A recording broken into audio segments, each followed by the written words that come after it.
Procrastination will ruin your chances of turning autism or ADHD symptoms around for your child. And so if you don't understand the 3 most common reasons why you procrastinate, you won't really see long-term results no matter what therapy or diets or turnaround process you choose to try and get your child to a better place. In fact, if I hadn't understood these 3 reasons that I'm going to share with you in this video for procrastination and how to overcome them, my child would still be stimming, have sleepless nights, elope, have tantrums, sensory issues, picky eating, not be verbal, echolalia, all the things that he overcame. And I needed to overcome my procrastination tendencies to help him get there. So let's dive into the 3 most common procrastination causes and how to overcome them. Number 1. Hey, and before we begin, of course, subscribe to this channel, share it around and like it so that I can spread this message to more people. No, my dog wants to eat food from the kitchen counter. Number 1 reason why you procrastinate. I'm talking you want to start a diet, you want to help your child, you want to turn autism symptoms around, you want to change your lifestyle, but you don't do it. The number 1 reason is that your brain is not designed for change. Your brain is still in the jungle, your brain is still back in the Stone Age trying to survive, and to a brain that is in survival mode, any change is dangerous. And honestly, as an autism mom, you will always be in fight, flight, or freeze state when your child has a lot of symptoms going on, because it's screaming, it's tantrums, it's danger. Your child is running away, you don't get enough sleep, so you are already under pressure. Now, add to that change in the environment, any change, even if the change will get you to a better place, the brain thinks, okay, change is changing too much here. And to the brain that's in fight and flight and survival mode, the brain will think, okay, change means there might be a dangerous animal over there. There might be a dangerous tribe around the corner. I've got to get her back to what I know really well, back to status quo, and eliminate change in the environment. This happens very subtly, this happens subconsciously, and so it will look like it's circumstances that are preventing you from completing a diet or a therapy or an intervention, but it is these subtle self-sabotage patterns within you that the brain puts you through, and the more intelligent you are, the more sophisticated these self-sabotage patterns will be, but your brain will make sure that you are not succeeding no matter what you do, because the brain will maintain the dysfunctional familiar no matter how stressful it is. So you got to understand how to bypass that failure mechanism in the brain. It's a neurological approach, and I used brain developing exercises from my son was around 5 or 6 years old, and these are the exercises that I share when I work with moms.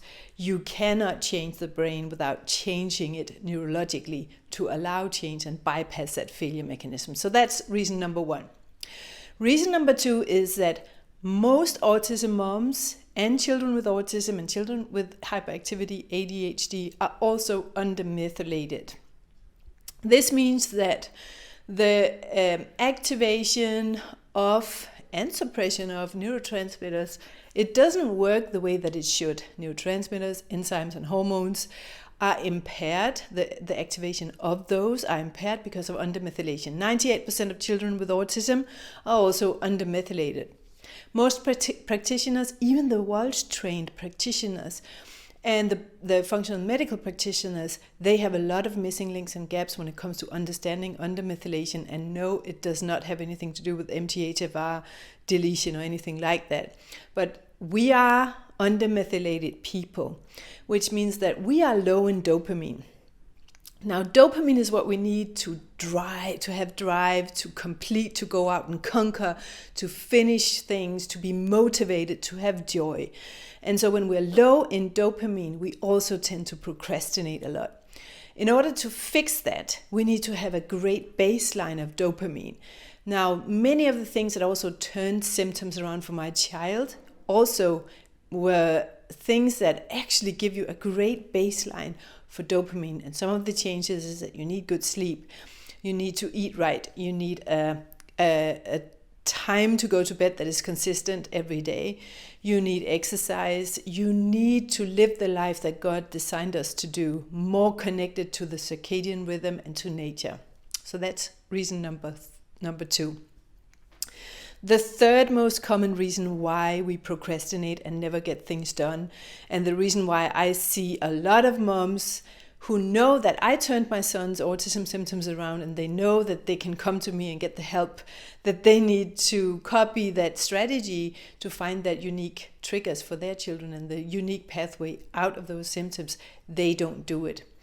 That reason is the self-sabotage reason, and it's a deeply rooted way of creating pain on the outside to numb out or escape from pain on the inside that we are not ready to face yet. We are all trauma victims of some kind. You don't have to have had a traumatic childhood to have trauma that your subconscious is still dealing with.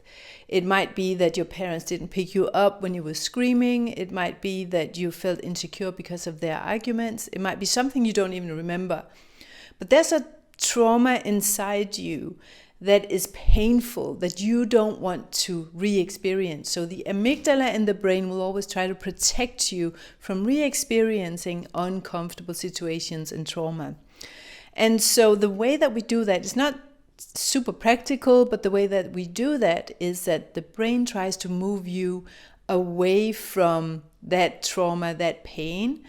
And it does that by creating pain on the outside that distracts you from the original pain so that you don't feel it. So we create pain like we eat too much, obesity, problems, conflicts, crises.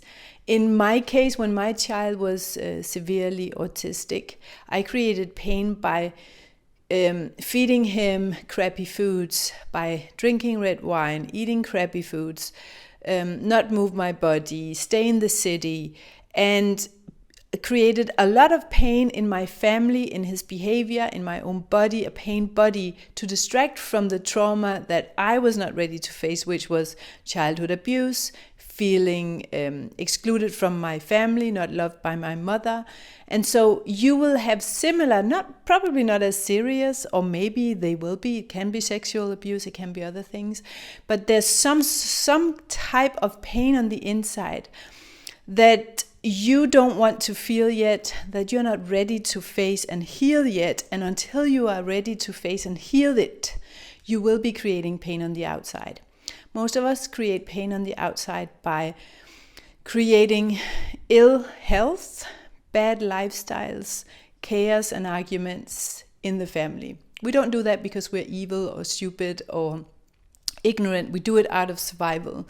We do it to survive, and we do it to not re-experience pain that we don't understand. We might have a childhood experience of something that we don't fully understand, and therefore we run away from. And so we create pain on the outside to numb that pain.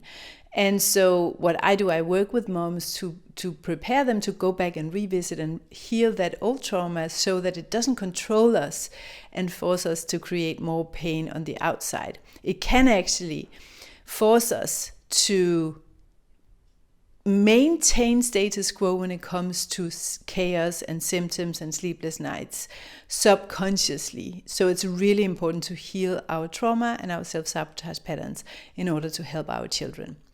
I hope this was useful in order for you to understand that you're not lazy, you are surviving, and there are some deeply rooted and subconscious things going on underneath the story of procrastination. Is a neurological, hormonal, neurotransmitter story and an emotional root cause that you have to deal with if you want to turn symptoms around and see lasting results. And that's why I say to moms, hey, I need you for 3 months where we only work on you, your body, your healing, your lifestyle, your trauma, your self-sabotage, and your brain in order for you to get ready to actually help your child.